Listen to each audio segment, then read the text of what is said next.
Already head off the trails. I'm Jessica Jones, the Cryptid Huntress, and I'm ready to take you on a mysterious journey right now. We welcome you to Off the Trails right here on the Spaced Out Radio's YouTube channel. If you guys haven't hit subscribe yet, please do. We would love to have y'all.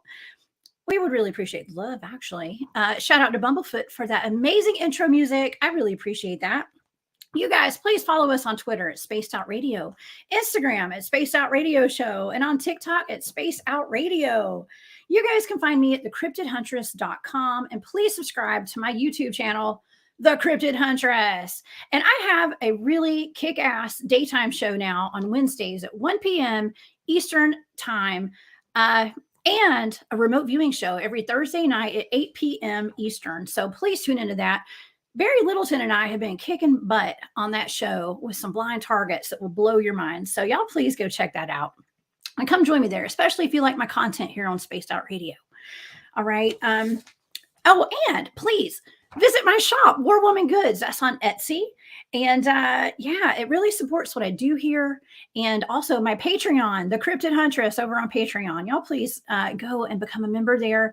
And you get access to all my remote viewing data for all these weird paranormal things that I'm looking into, including outer space and Bigfoot and Dogman. Okay. Awesome. Well, I have a fantastic guest here on my first show back from Christmas and New Year's break. I hope everybody had a wonderful Christmas and a very happy New Year. I have Lauren Smith here with me tonight.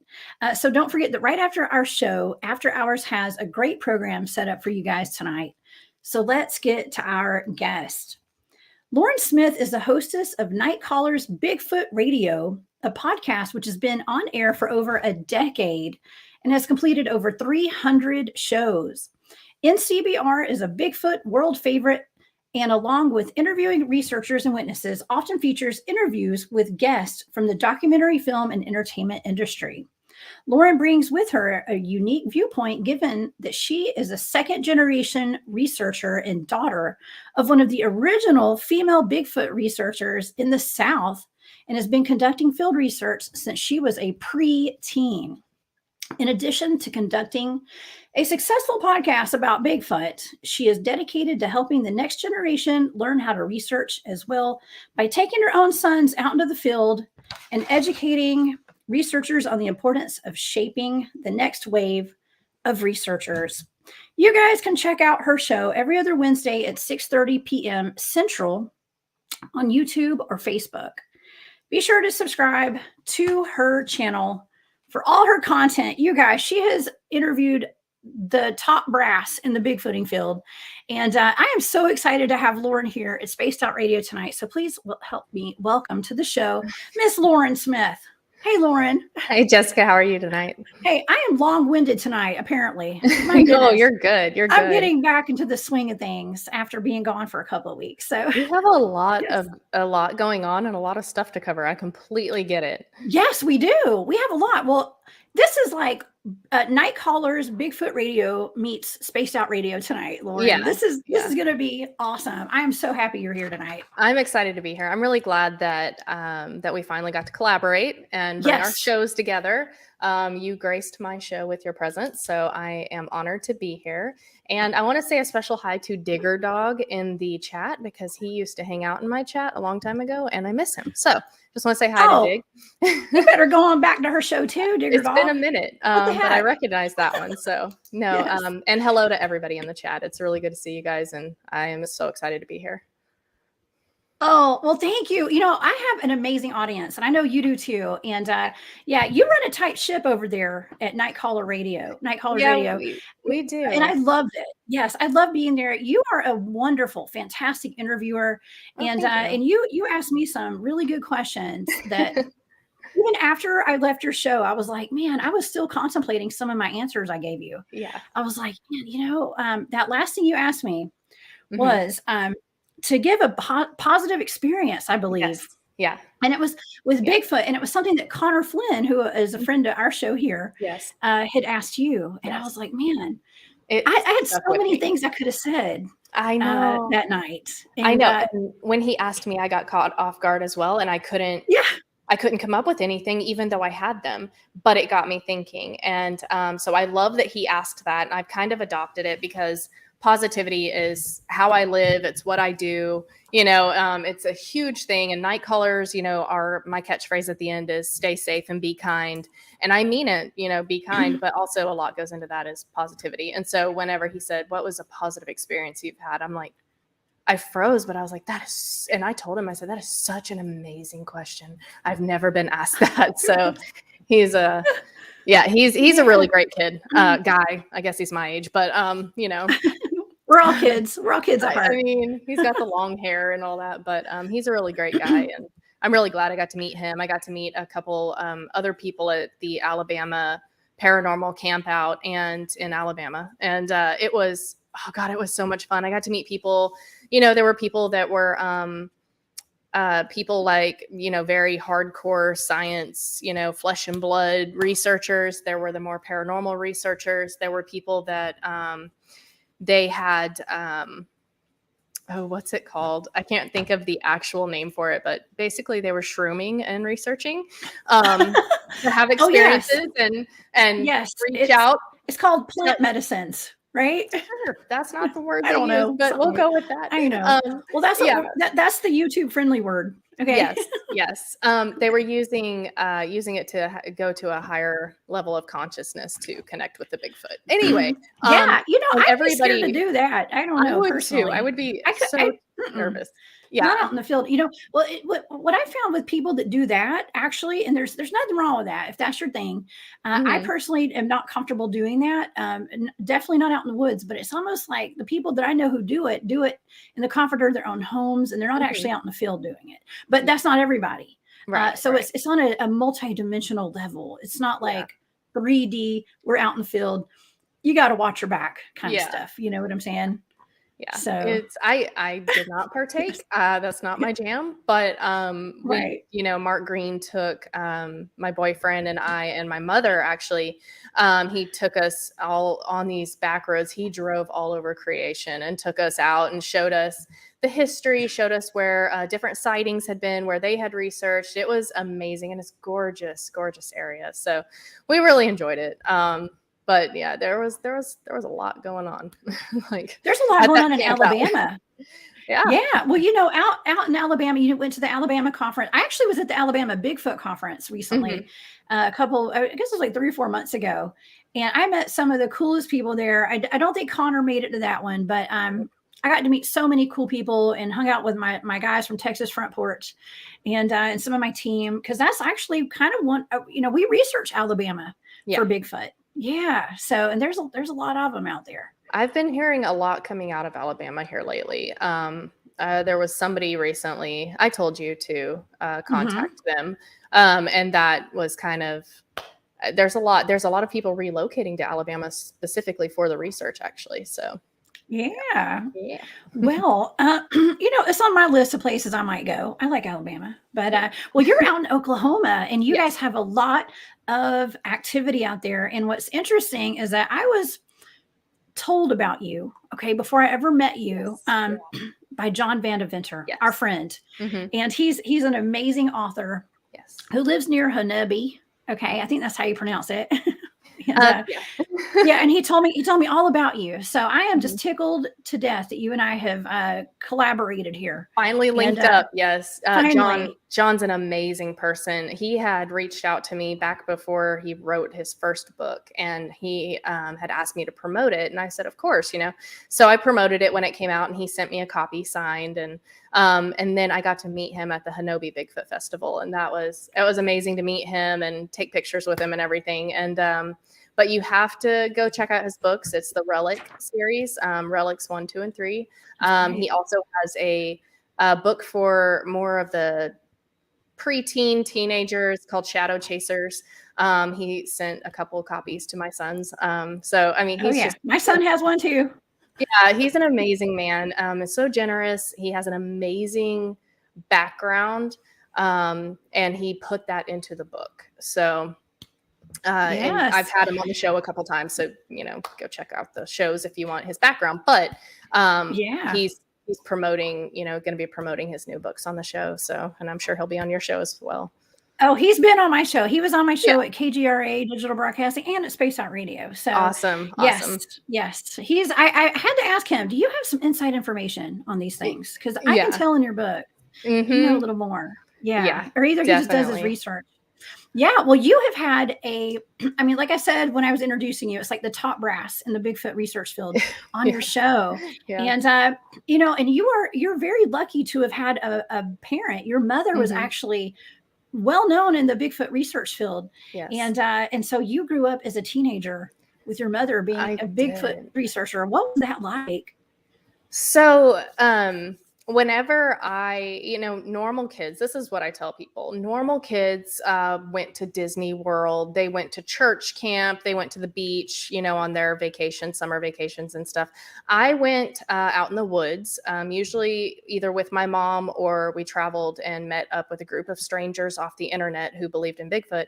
And we went out in the woods and looked for Bigfoot. And I learned how to do evidence collection, data collection, data compiling, spreadsheets, lunar cycles. I learned how to take witness reports. I learned how to run night vision, and we didn't have FLIR back then. I learned, how to run audio setups and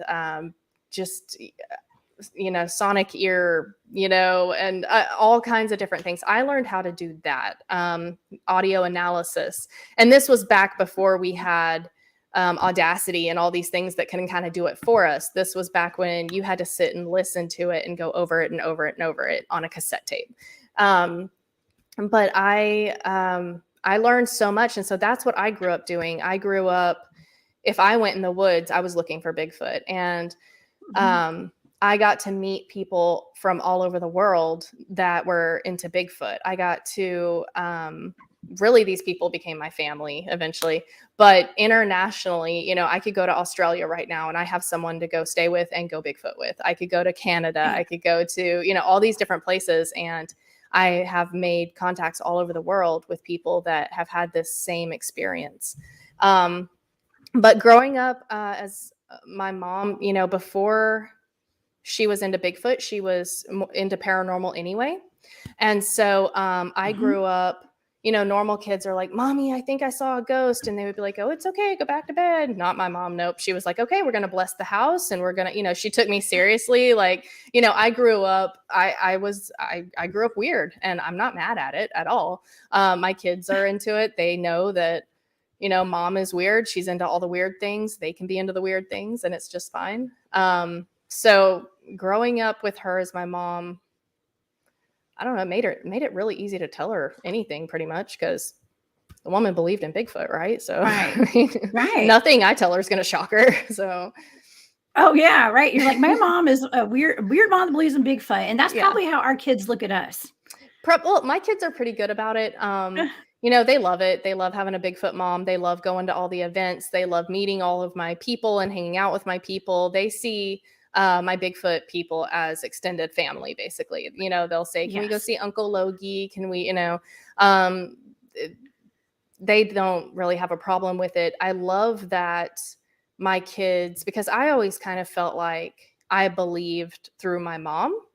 And so my kids, my youngest, he's like, it's cool, whatever. But my oldest, he's like, yeah, I don't believe in it. He's like, until it's proven to me, I don't believe in Bigfoot, which I love, right? Because I'm skeptic. I love the skepticism. He's actually helped me debunk a few things now. He's going to grow up to be a game warden. That's his goal in life. And he is very into wildlife. He has like every animal species memorized across the entire world. And he's one of my favorite people to go research with, besides my mom, because he is so knowledgeable. He's not scared of anything. They're just, my kids, they're really into it. They love documenting what we find. They love going and finding animal bones and different habitats that they think Bigfoot would survive in, and looking for sign and all of that. So I love that. Yeah. Well, that's really cool. When I went on your show and we were talking about Bigfoot, and my take on it is, I'm into the woo stuff, as they call it. And I never called it that until I came to Spaced Out Radio. Yeah. And then I found out it was called the woo. Okay. Mm-hmm. But to me, my experience has been, perhaps they're interdimensional beings and all this kind of other supernatural aspect to Bigfoot. And I know you were telling me that a lot of times, a lot of your audience is more like maybe more the ape camp is what we call it, right? Yeah, and yeah. the flesh and bone and things like that. So, but with the people that you've had on your shows and people you interview, you're very open to all of it. Oh, yeah. Yeah. And I really appreciate that. And I know you went out on a limb asking me on your show because I'm a remote viewer. So I was really interested in that. And my mom and I had, my mom is my best friend. We talk all the time. I can tell her anything. And she is my Bigfoot research partner, right? Like I've been researching with this woman for over 20 years. So I mean, like we have that almost nonverbal communication pretty much that we know exactly what the other one's thinking before we even, verbalize it. Anyway, but I was talking to her before the show and I told her, I said, Jessica, she's into remote viewing and she uses it during research. And she was like, you have to ask her this. And so that's the one hard thing I think my mom has struggled with not being on the show anymore, because she handed the reins to me, officially a few years ago, and she retired from Nite Callers. And I think that's the hardest thing she struggles with, is that woman is so full of questions. I've never met someone so full of questions in my life as my mother. I call her Gladys Kravitz because I think she's just nosy, but she was the most amazing interviewer I've ever met in my life. She is the reason Nite Callers is what it is today. But she had so many questions for you. And I think it kills her a little bit not to be on air asking questions sometimes. But that's sweet.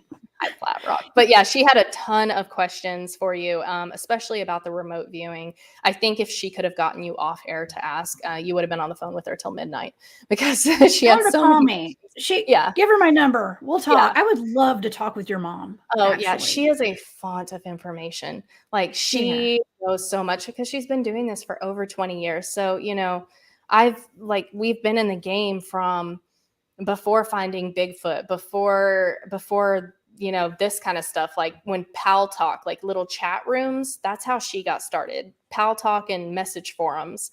And then Blog Talk Radio came around and we started Nite Callers. And then we were on Blog Talk Radio, a live call-in show. And then eventually we moved to YouTube and StreamYard and all of that. But you're huge. You got a big old following. Yeah, it's, we're very blessed. It's definitely grown. I mean, it's just the interest in Bigfoot has gotten so huge. Yeah, we were one of the first podcasts on Bigfoot. And we had a few other people out there that did podcasts like we did. It was, everybody has their different thing that they bring to the podcast. So I'm okay with other podcasts, doing their thing.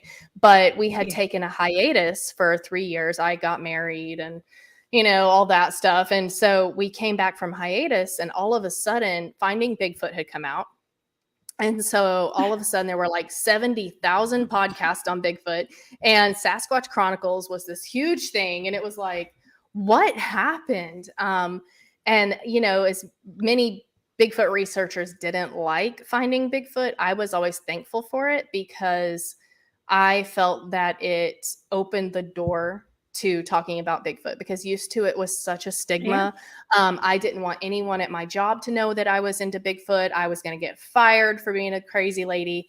And after Finding Bigfoot came out, I actually felt comfortable broaching that topic, because people found it interesting rather than, oh my God, that girl, people would ask me about it. They have intelligent questions to ask, why is there no body? Why have we not proven it?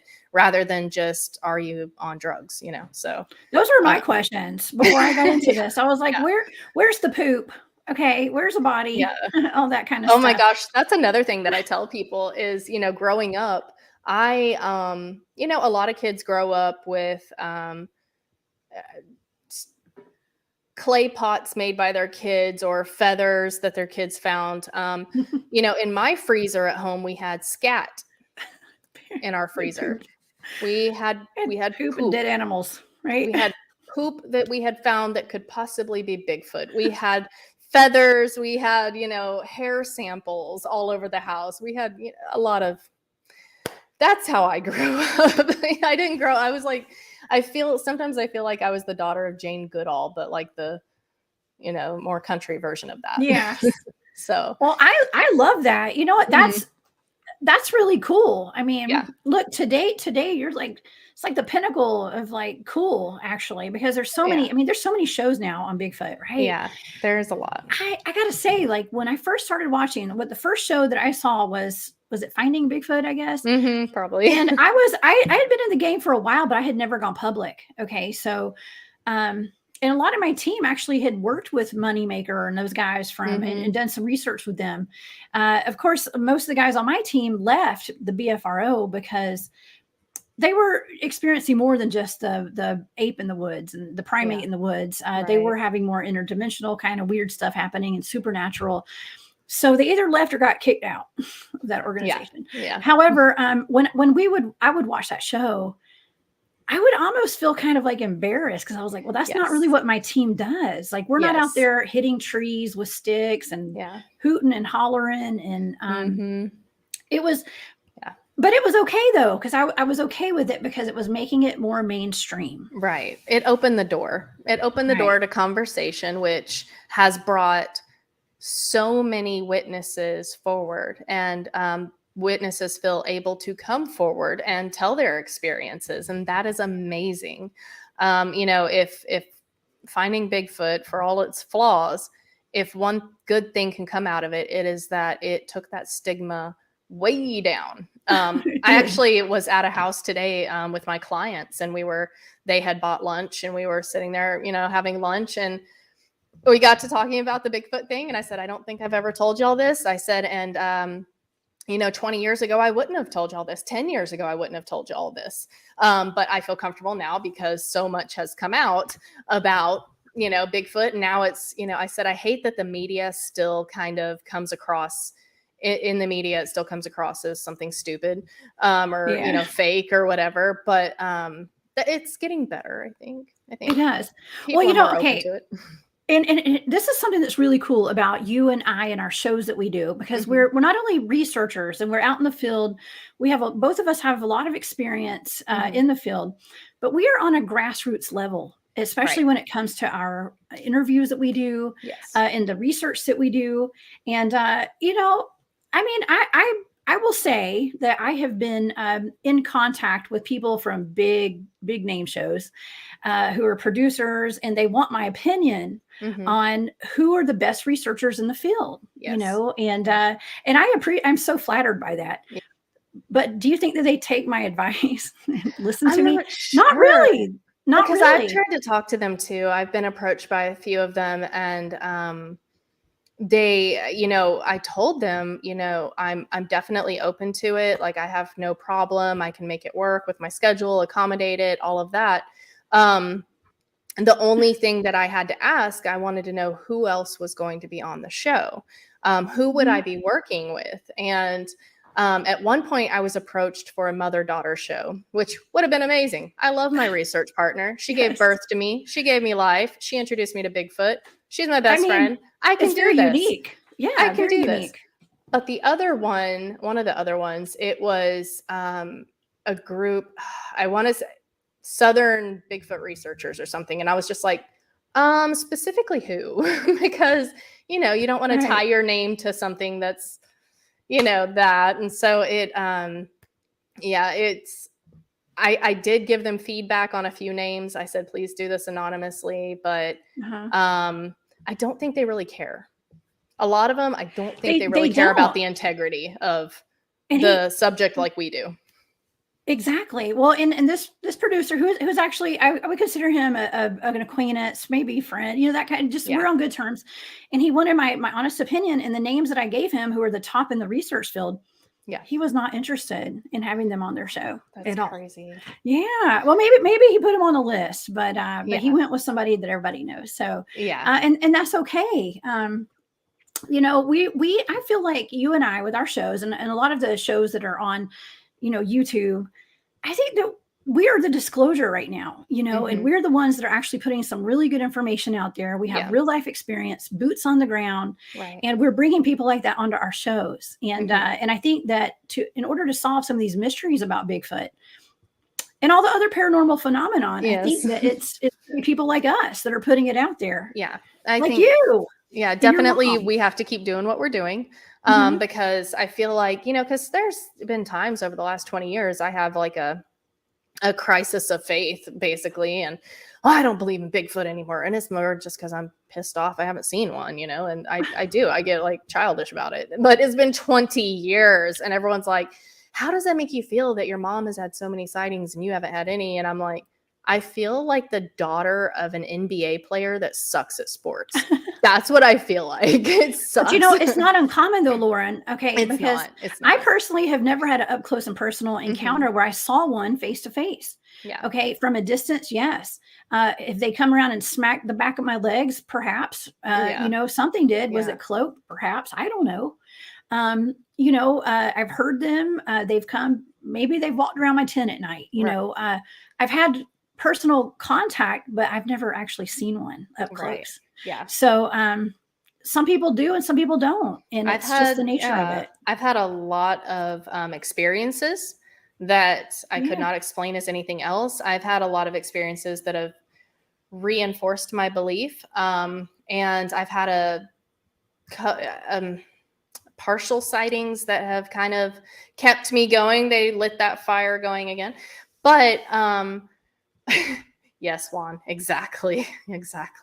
He said it's like being Mexican, but you can't play soccer. Yeah, that's pretty much that. But no, it's frustrating. So I've had crisis of faith over the years, right? And I will invariably, every time I have it, I will have somebody on the show and I'll hear their experience and it will touch me so deeply. And I'll be like, here we go again. Here I'm off to the races. This is why I do what I do. There's been times when I've, gotten overwhelmed and thought, should I give up the podcast? And again, I'll have somebody on or some comment that someone is like, because of your show or because of this guest that you had on, I felt that I could come forward with my experience, or I started researching. And I've had that so many times over the years that it keeps me going. And I can tell that I'm doing a good service for the world, Yeah. Well, I feel like your shows I've been on, we're like a support system. Okay. For each other. It's like, I think Connor got it right with Bigfoot Anon, right? It's like Bigfoot Anonymous. Like we're all here for each other because it's very traumatic, having experiences. It is. I have, I've done my degree of psychology and I've done speeches and lectures kind of on this to my classes that you don't know. You just don't, like, Bigfoot's so fake to so many people. And I understand that, but you don't know how traumatic it can be and how much it can affect people. It changes lives. It's, this is a scientifically supported phenomenon that has affected not just 100 people, not just 1,000 people, thousands and thousands of people around the world have experienced this phenomenon. So it's not just the one sighting in Washington and another sighting in Florida and maybe one in Pennsylvania. No, this is sightings all over the world by all types of people. And these are people who have lost their jobs, have lost their marriages, have lost their lives over this because they could not reconcile in their brain what they witnessed, because it's not supposed to exist, but it does. And sometimes that does not end well for people. And just being able to see this show, your show, my show, all these shows, and have people on there that say, I had that experience. And now they know they're not crazy, that this was real. And that might cause some more issues knowing that it was real, but they know they're not alone. And that's huge. And if they can come on the show or even in the comments and share their experience, that's cathartic. That heals a piece of them that they sometimes needed. I've known people that were very, very messed up over it for a very long time. I've known grown men who will not go in the woods after dark, lifelong hunters that would get up at 3 a.m. to go to their stand and sit until daylight, will not go in the woods if it's dark anymore. Men that, hunted and camped their whole lives won't go camping anymore. They'll go research and hike during the day, but they will not stay overnight. They'll go back home. And it's that life-changing and traumatic to some people. Yeah, it's actually beneficial to some of us out in the woods when we come across a camp that's been abandoned for a couple of months. Yes. So that's what all that gear? Janelle had commented that about the camp that we found in Alabama. And it was back in a place in the campsite where I think they had activity, aggressive activity back there. And so when we got there for the camp out, there was a camp back there that had been abandoned. And I mean, they left phones, they left the tent, they left coolers full of food, they left their sleeping bags, they left an air mattress in the box. I mean, they literally got in their vehicle and left. Yeah. And so like scared they went. They were scared. Maybe we don't know what happened. And so we went and we got the phone and we took the SIM card out, but the phone was smashed. Like the screen was broken half. Like the whole phone was just cracked. Really? And the whole thing was very, very weird. And so Janelle was asking if you could, remote view and find out, did they leave because of Bigfoot? Did they get arrested? Was there an emergency? So that's what she was talking about. These comments are moving really fast for me tonight. So I got her second one. She was like, could she remote view that? So yes. Yeah. I would love to look into that. And, my team has come across several abandoned campsites where, we're all trained trackers and these guys, they know what they're doing even more than I do. So you can tell when things have been left there for months, and, well, I guess it's safe to pack this camp up and take it if we need to, But yeah, people get really scared. And something else that people get scared about doing is reporting sightings and even going public with their research. And we had that discussion on my show. I applaud you for coming out with all that you have come out with, because it is utterly freaking terrifying. To put yourself out there and be torn to shreds. And I've been torn to shreds, by the way. I have. Yeah. Now, my audience is amazing. I love you guys. Okay. Yeah. My audience is awesome. Now, it's when I go on other people's shows. And there's been a couple in particular, and those, perhaps those aren't my people. I don't know. People are attracted to your vibrational frequency, and what you're putting out. Absolutely. And so I'm very selective as to what shows I go on now, because a lot of people are not ready to hear about remote viewing. No. Okay. No, and taking a different approach, because Bigfoot's weird enough. Okay.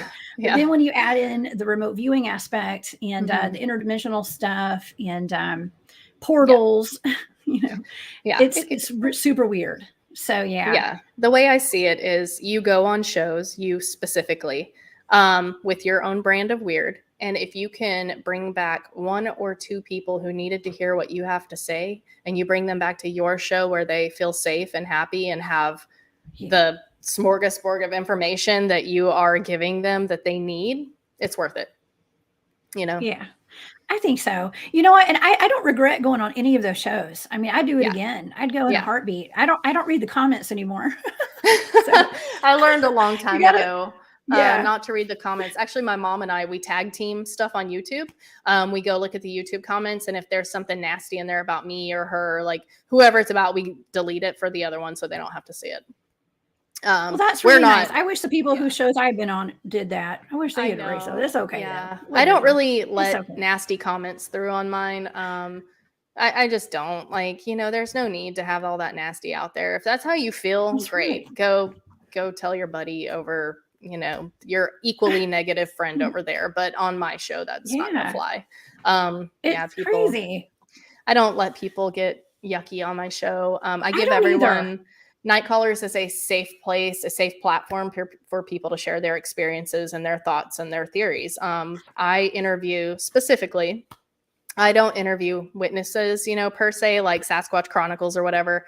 I interview researchers, strictly researchers, because I believe every researcher is a witness, ultimately. There's been maybe 2 that I've had out of over 300 researchers that have not been a witness, that have been researching and haven't had anything happen ever, But I think that having a safe platform for people to come on and share their theories and their research and their experiences is vital, because not just one way is going to solve this mystery. I tell people all the time, I'm like, when police get tunnel vision, then they miss the real killer because they were so focused on this one suspect or this one, this is what they thought happened. And I think that we have to really think outside the box. And by cutting off the woo camp and cutting off this camp, we're just kind of doing ourselves a disservice. Like there's more out there than we know. We're literally hunting a being that is, at this point, mythical officially. So I feel like people open your minds a little. If you can't, that's great. Let other people open their minds that can, and be quiet while they do so. That's right. Yeah. One of the rules in my group is in my Nite Callers Facebook group is be kind or kindly shut up. Oh my gosh, I like that. I like that. Well, that was part of the reason that I didn't go public for 10 years. Yeah. Okay. When I was doing all the research, well, my teams are kind of private, but as soon as I did, I did a conference, and then a few months later, I did the Georgia Bigfoot conference, and there was a flyer that went out, and I had my picture on it, and it ended up in a Bigfoot hoaxers group, and I got a smear campaign around, and my friend Kristen, my teammate, I mean, we've been researching boots on the ground for years and years and never went public. And the minute that we did, we were putting a smear campaign, both of us. Yeah. And it was like the Bigfoot community was eating their own. Anybody who stood up for us got blocked out of those groups. And it was just weird. Like, I don't understand that. It's high school. But the Bigfoot community, it's been like that for over 20 years now. It's been like that since Renee DeHenden and all the OG, the OG Bigfooters. It's been like that since then. We're humans. We cannot work together for a common goal unless we're being attacked, apparently, which right now we're not. So it's very frustrating. It's, there's so many groups, so many people that have so many amazing talents, and they hate each other. And I'm like, oh my God, if you two would team up, like, y'all would solve this mystery straight up, but you cannot, like, I don't know if you're competitive with each other or, but for years it's been pretty much high school. It's been rough. I'm sorry you had that experience. Okay. It didn't bother me one bit. I didn't care. I was blocked out of that group, apparently. Well, it was, they took a picture of a woman who tried to murder her boyfriend, and it was a mugshot, and they said it was me. I remember that. That was me. That was not me, though. No, I didn't think, because the one I saw didn't have your name attached to it. It was somebody.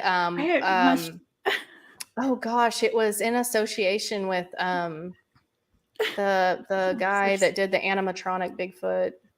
I have no idea. I just block out the hoaxers, but anyway, it was in association with that guy, and like she was in a film and she had killed her husband or boyfriend or whatever. I remember all that. The lady did not even look like me, y'all. Okay.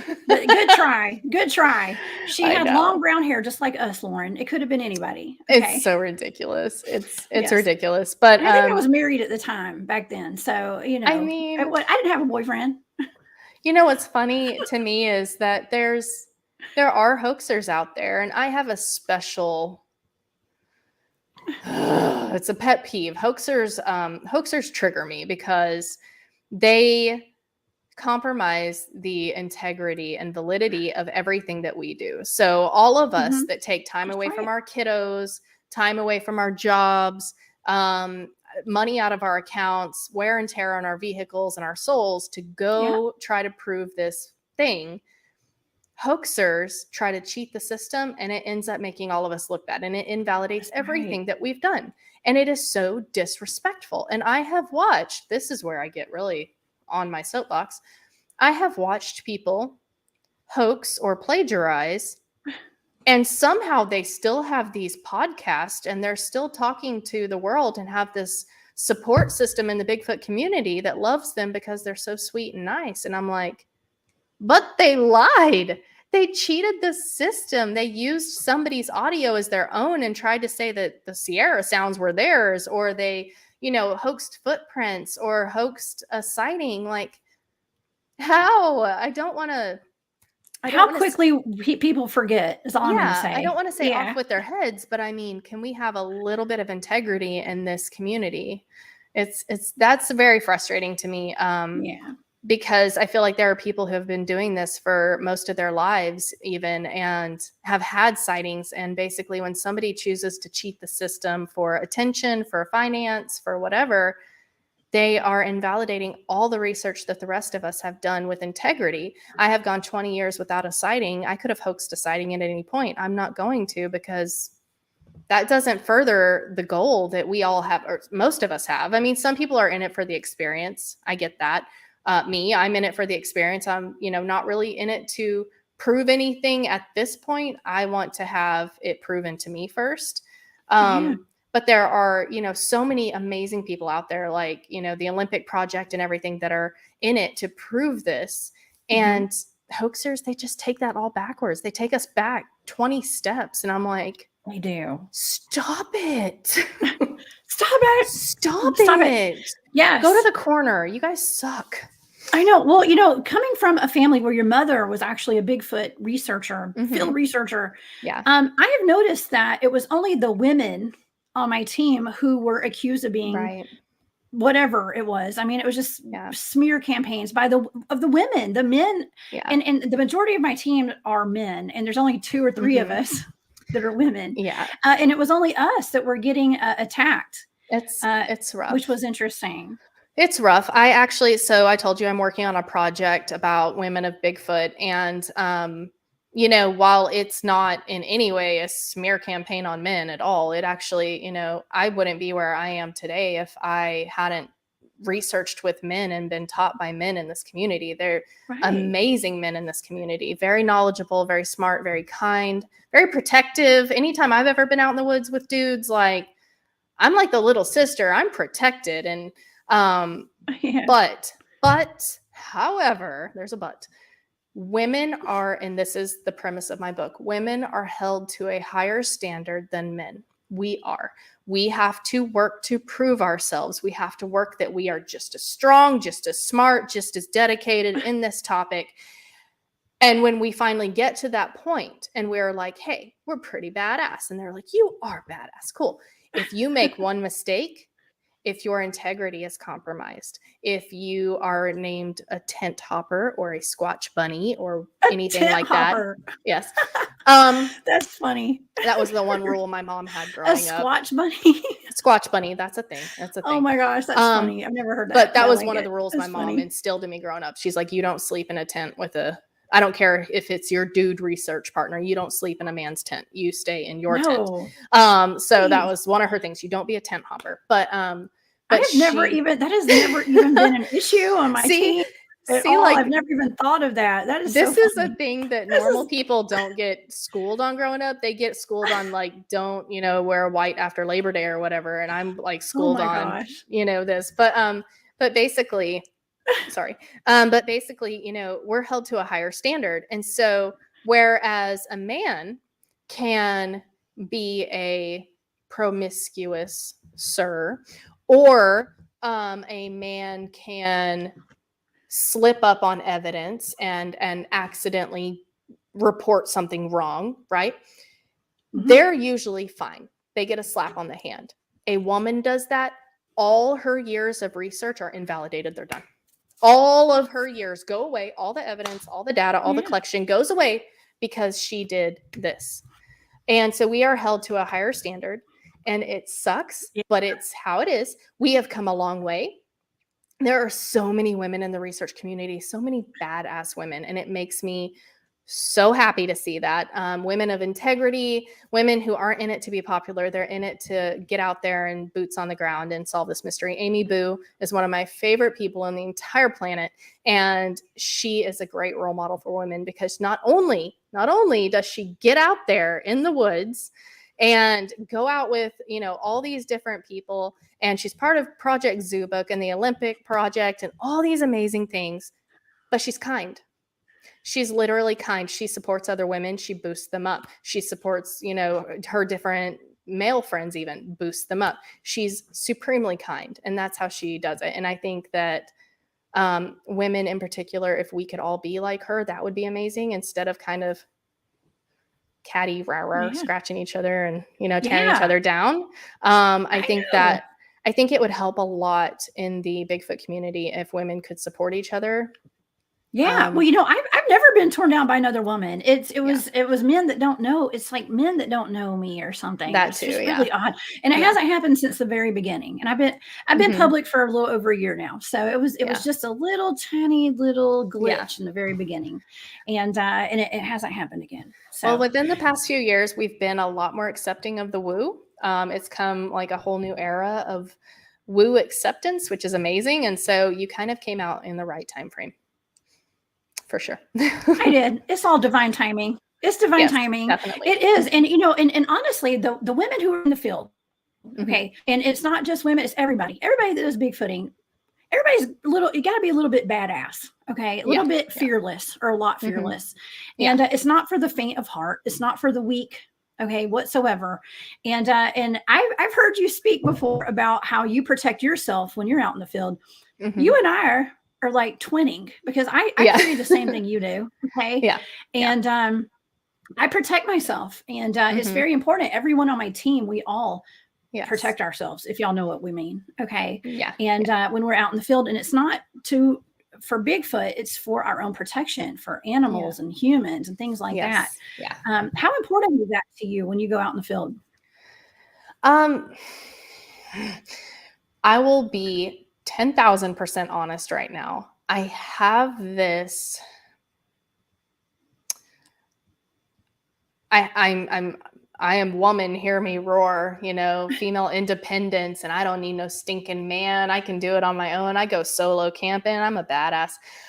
However, I feel this is really hard for me to admit on air. I'm not going to lie. I don't tell people this. Tanya Knight is the only other person who knew this about me.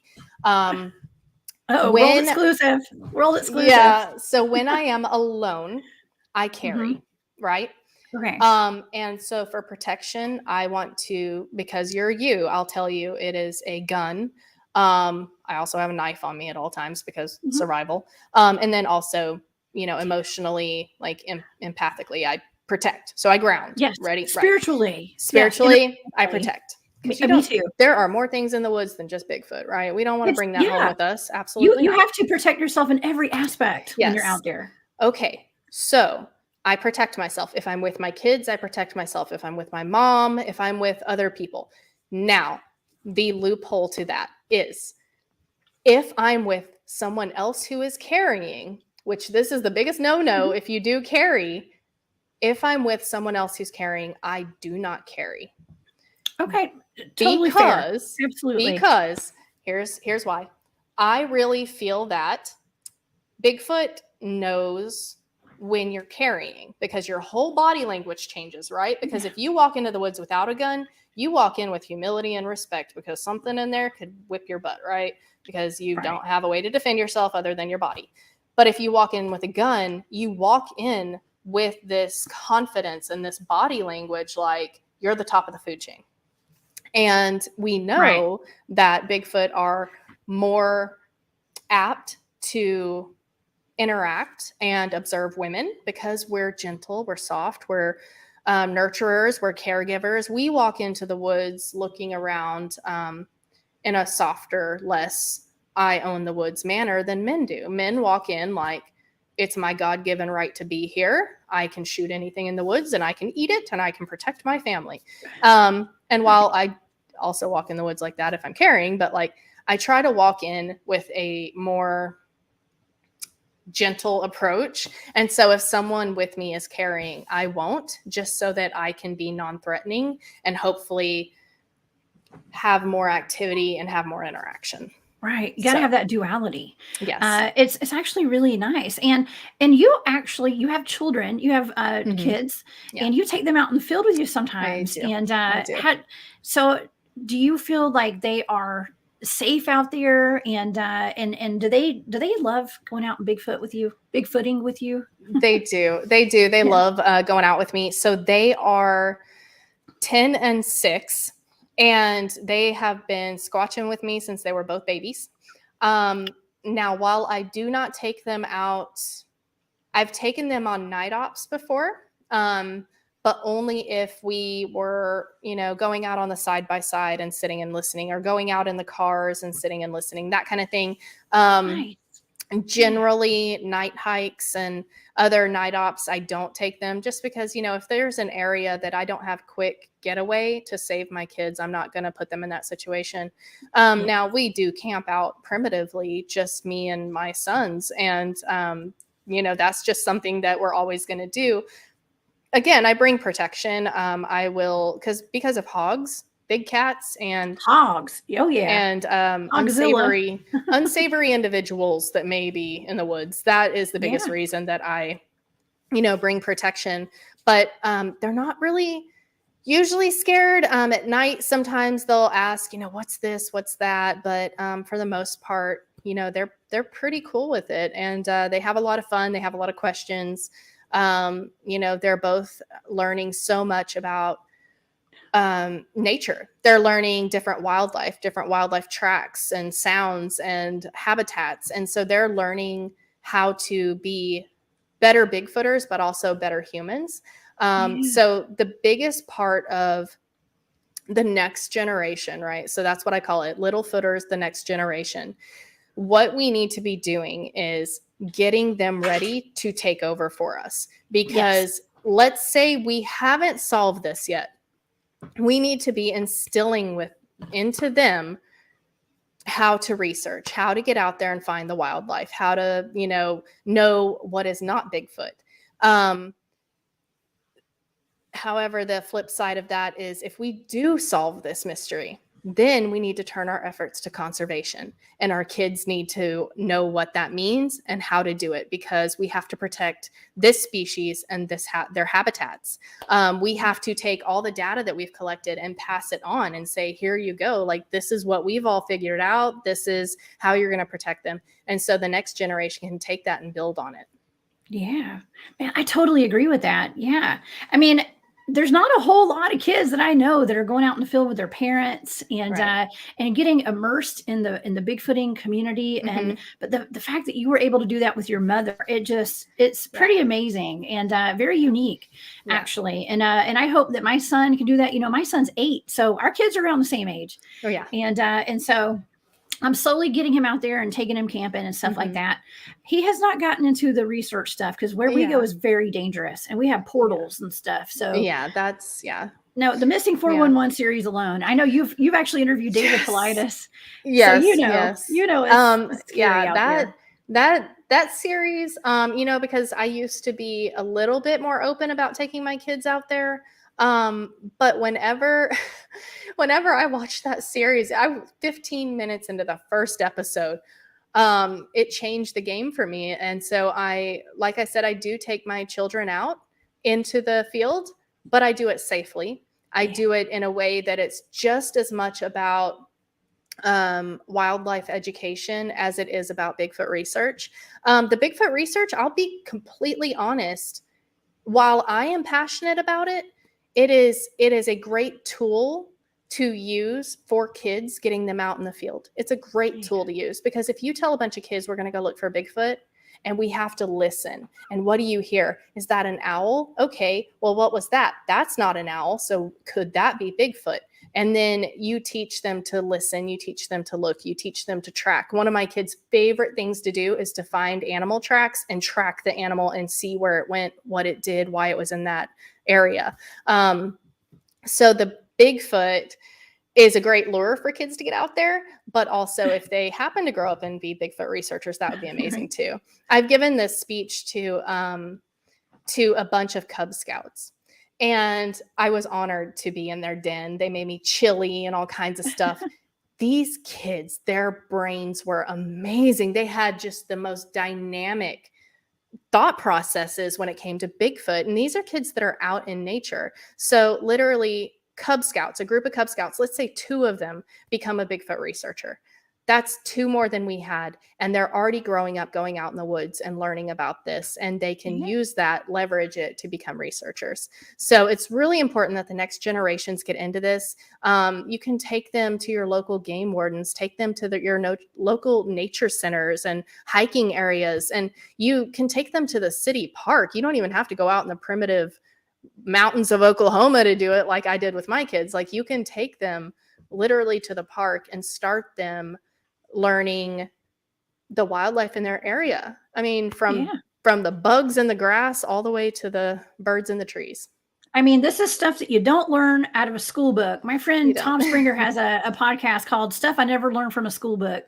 Oh, I love that. And just being out in nature, it is so important to get our children out there, and not necessarily in the thick of the Bigfoot research, like where my team goes and stuff, but just to get them acclimated with nature and Bigfoot. Yeah. And if Bigfoot is the catalyst, and so be it, you know. Yeah. But it's just it's a blessing to be able to, you know, have our kids out there and really and hopefully inspire them to love Bigfoot as much as we do, Lauren. And nature. And nature, honestly. I'm sorry. That's where it is for me, is having my kids, because nature for me, nature is my church, my sanctuary. This is where I go to find my zen and my happy place. And so if I can get some kids out and learn that nature is amazing therapy, and learn how to conserve nature so that we don't lose all of our beautiful places, then that would be amazing too. That's right. Yeah. Well, you know what? One day we're going to go and consult with your son, who's going to be the game warden, and hopefully he'll be a Bigfoot and a game warden who appreciates Bigfoot. That's what I'm looking for. Well, at the Alabama camp out that I went to, they actually had a retired game warden get up and speak. And he gave me his business card, and I'm supposed to call him and have him on the show eventually. But he had quite a few encounters that were given to him, and weird things that had happened to him that he finally got to share because he was retired. And I was just like, oh my God, this is amazing. And he's not going to lose his pension, hopefully. I hope not. I hope not. Most of the game wardens I know that are into Bigfoot, you know, they come on anonymously. And so that was... I just wanted to ask him. I was like, do you feel safe right now? Are you giving us your real name? Oh my goodness. But I know. Well, the times are changing. Yeah. Times are changing. And like we were saying earlier, it is more mainstream and it's more accepted. With the next generation coming up being more accepting and more open to Bigfoot. Yes. Things are changing. And you and your mother have blazed a trail, Lauren. And I love that. I appreciate it. Where can people find your podcast?